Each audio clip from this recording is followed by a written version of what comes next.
He ruled by terror and forced his dominance through pain. He wasn't a vampire, but kings and sultans alike feared him. They called him Vlad, but history remembers him as Dracula, a man who lived by the sword and died in battle while defending his homeland. We're going back to medieval Eastern Europe today to meet a real-life historical figure who may have inspired Bram Stoker to create Dracula.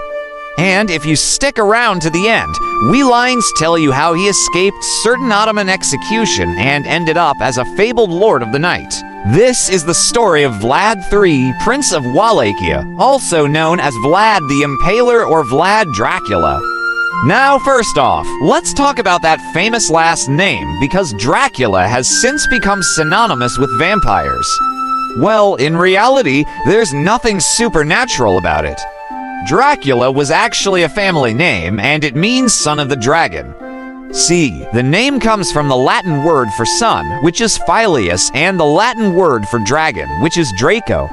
And together, they make Dracula. And in medieval times, dragons weren't mystical fire-breathing creatures. Instead, they were symbols of power and fear, which brings us back to Vlad's father, Vlad II Dracula.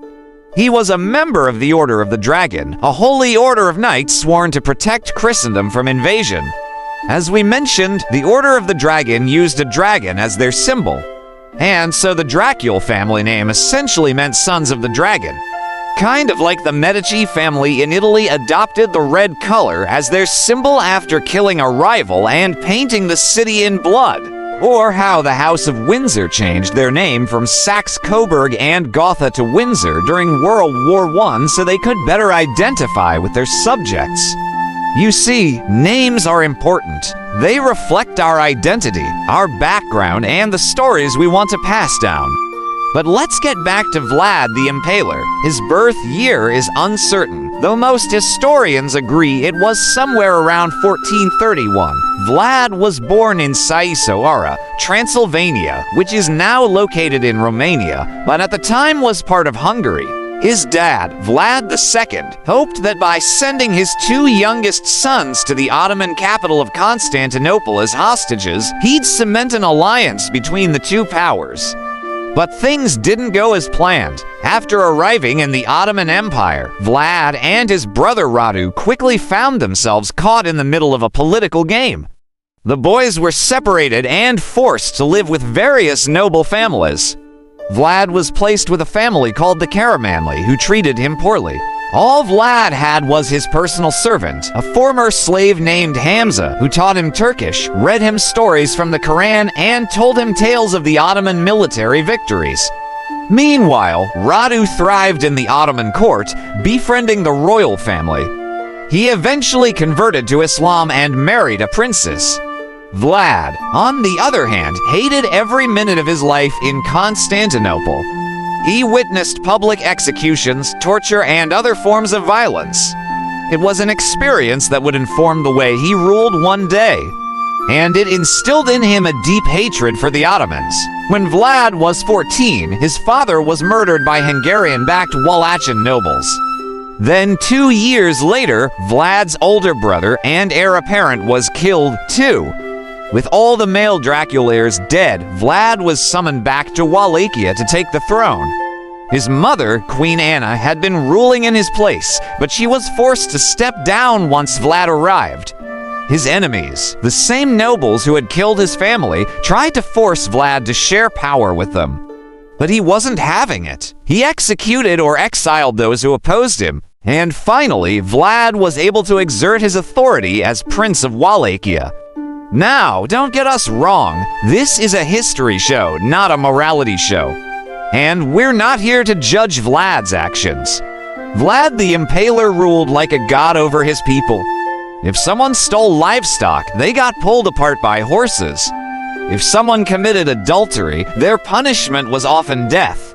And if someone committed murder, they would face public execution in the town square. People were put to death for smaller crimes, too. In Vlad's eyes, any crime that threatened his authority was cause for extreme punishment. And this created a climate of fear that kept Wallachia in line. Throughout Vlad's reign, Wallachia had to pay tribute to the Ottoman Empire. That's because his father had accepted an offer of protection from the Ottomans, which included paying an annual tax. Though Vlad loathed the Ottomans, he knew he wasn't powerful enough to wage war against them. So he paid the tax and waited for his chance. It didn't come until 1456, when Vlad's uncle, Prince Vladimir III of Moldavia, attacked Ottoman territory.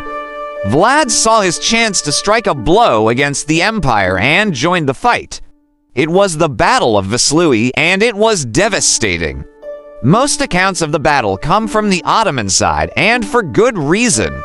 It was the largest Ottoman defeat in history up until that point. The battle didn't go Vlad's way either. He lost much of his army, and his own father's severed head ended up hanging from the walls of Constantinople as a warning. But Vlad didn't buckle. He regrouped, continued to enforce his reign of terror in Wallachia, and bided his time until he could challenge the Ottomans again. In 1462, the opportunity finally presented itself. Sultan Mehmed II, the conqueror of Constantinople, marched on Wallachia with an army that may have numbered over 100,000 soldiers. Once again, Vlad's forces were outnumbered. He only had about 30,000 men.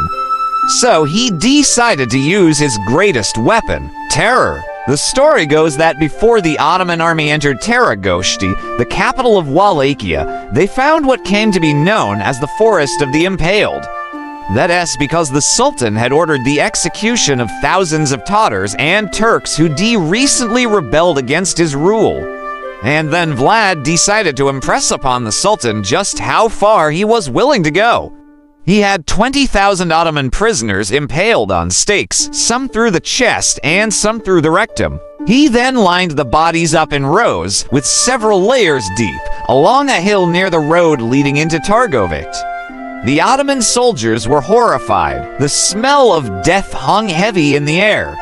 And some reports say that Vlad had even dipped bread in the blood of the impaled. Vlad didn't kill the Sultan's prisoners himself, but he definitely approved of their deaths. And Vlad probably didn't help the situation by showing up in full view of the Ottoman troops and regaling them with the news that his banquet that night would include blood soup. Needless to say, Sultan Mehmed didn't feel hungry. In fact, he turned around and led his army back to Constantinople without ever laying siege to Targovik. To this day, we don't know exactly what happened. What we do know is that this story of the Forest of the Impaled was written decades after the fact by Vlad's enemies and published throughout Germany in pamphlets that helped fuel anti-Walloon sentiment. And in some ways, we think Vlad may have been misunderstood. We mean, sure, he dipped bread in the blood of his enemies, but he may have simply been offering them communion. After all, Vlad was deeply religious and he attended church services daily. He even wrote homilies and sermons. And though he certainly embraced the darkness, he didn't shy away from the light. Following the incident with the impaled prisoners, Vlad's power was at its peak, but it was short-lived. While he was away campaigning, the Wallachian nobility rose up against him and imprisoned him. Vlad managed to escape and rally support in Transylvania, but he was ultimately betrayed and captured by Hungarian forces. Vlad spent the next 4 years in prison.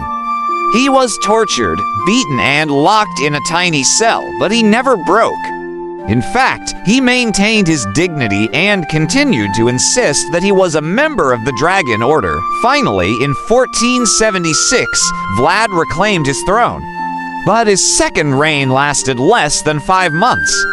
That's because in October of that year, Vlad died in battle against the Ottomans.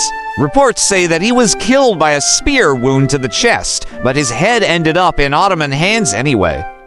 Sultan Mehmed paraded it through the streets of Constantinople and then hung it from the walls, right alongside his father's head, but Vlad's legend lived on.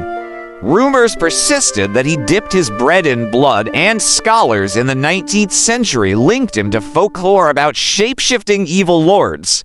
And then in 1897, Bram Stoker published Dracula. The rest, as they say, is history.